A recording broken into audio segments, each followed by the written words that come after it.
Hi hello ನಮಸ್ಕಾರ ಎಲ್ರಿಗೂ. ನಾನು Soumya. Welcome back to my channel. ನಾನು ಇವತ್ತು ಯಾವುದೇ ಮಸಾಲ ಪದಾರ್ಥನ ಉಪಯೋಗಿಸದೆ ಪಡವಲಕಾಯಿ ಸಾಂಬಾರು ಮಾಡೋದನ್ನು ತಿಳಿಸ್ಕೊಡ್ತಾ ಇದ್ದೀನಿ. ಇವಾಗ ನಾನು 1 ಚಮಚ ನೀರನ್ನು ಕುದಿಯೋದಕ್ಕೆ ಇಟ್ಕೊಂಡಿದ್ದೀನಿ.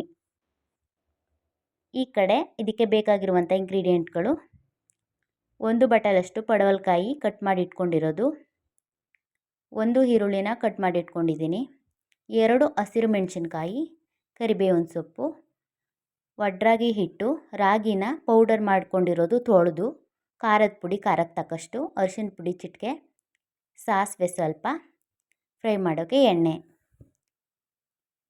ಬನ್ನಿ ಇವಾಗ ಮಾಡೋದನ್ನು ತೋರಿಸ್ಕೊಡ್ತೀನಿ. ಒಂದು ಪಾತ್ರೆಗೆ ಎಣ್ಣೆ ಹಾಕಿ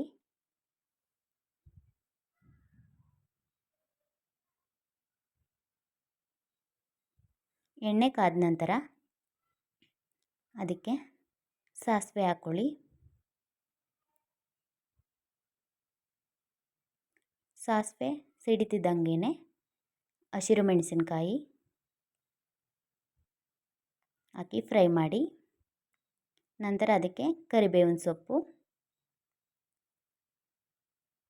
ಮತ್ತು ಈರುಳ್ಳಿನ ಹಾಕಿ ಫ್ರೈ ಮಾಡ್ಕೊಳ್ಳಿ.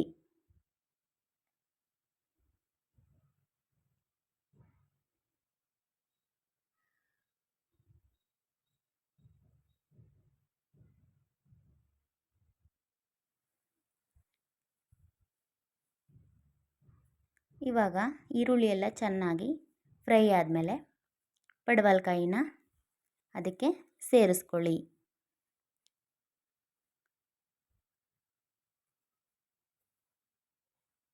ಚೆನ್ನಾಗಿ ಅದನ್ನು ಫ್ರೈ ಮಾಡ್ಕೊಳ್ಳಿ.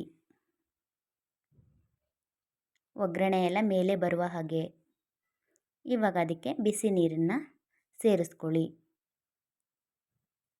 ಇವಾಗ ಅದನ್ನು ಮುಚ್ಚಳದಿಂದ ಮುಚ್ಚಿ ಒಂದು 15 ನಿಮಿಷಗಳ ಕಾಲ ಚೆನ್ನಾಗಿ ಬೇಯಿಸ್ಕೊಳ್ಳಿ.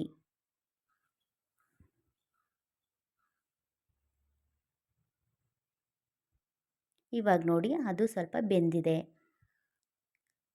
ಅದನ್ನು ಪ್ರೆಸ್ ಮಾಡಿ ನೋಡಿದಾಗ ನಿಮಗೆ ಗೊತ್ತಾಗುತ್ತೆ, ಅದು ಸಾಫ್ಟ್ ಆಗಿರುತ್ತೆ.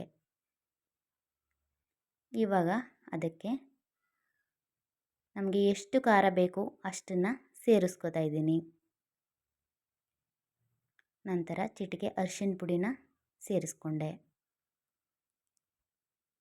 ಎರಡನ್ನು ಹಾಕಿ ಮಿಕ್ಸ್ ಮಾಡಿ. ನಂತರ ರುಚಿಗೆ ತಕ್ಕಷ್ಟ ಉಪ್ಪನ್ನು ಹಾಕಿ ಮಿಕ್ಸ್ ಮಾಡ್ಕೊಳ್ಳಿ.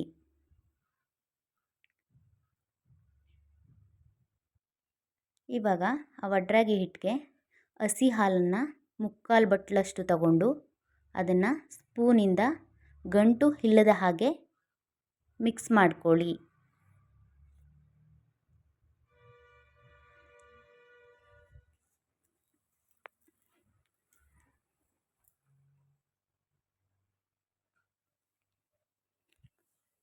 ಇವಾಗ ಅದನ್ನು ಸೇರಿಸಿ ಚೆನ್ನಾಗಿ 5 ನಿಮಿಷ ಕುದಿಸಿ ಅಷ್ಟೇ. ಜಾಸ್ತಿ ಕುದಿಸೋಕೆ ಹೋಗಬೇಡಿ, ಅದು ಹಾಲೆಲ್ಲ ಒಡ್ಕೊಬಿಡುತ್ತೆ. ನೋಡಿ ಇವಾಗ ಪಡವಲಕಾಯಿ ಸಾಂಬಾರು ರೆಡಿ. ಇದು ಮುದ್ದೆ ಮತ್ತು ಚಪಾತಿ ದೋಸೆಗೂ ಕೂಡ ಚೆನ್ನಾಗಿರುತ್ತೆ. ವಿಡಿಯೋ ಇಷ್ಟ ಆದರೆ ಲೈಕ್ ಮಾಡಿ, ಶೇರ್ ಮಾಡಿ, ಸಬ್ಸ್ಕ್ರೈಬ್ ಮಾಡ್ಕೊಳ್ಳಿ. Thank you.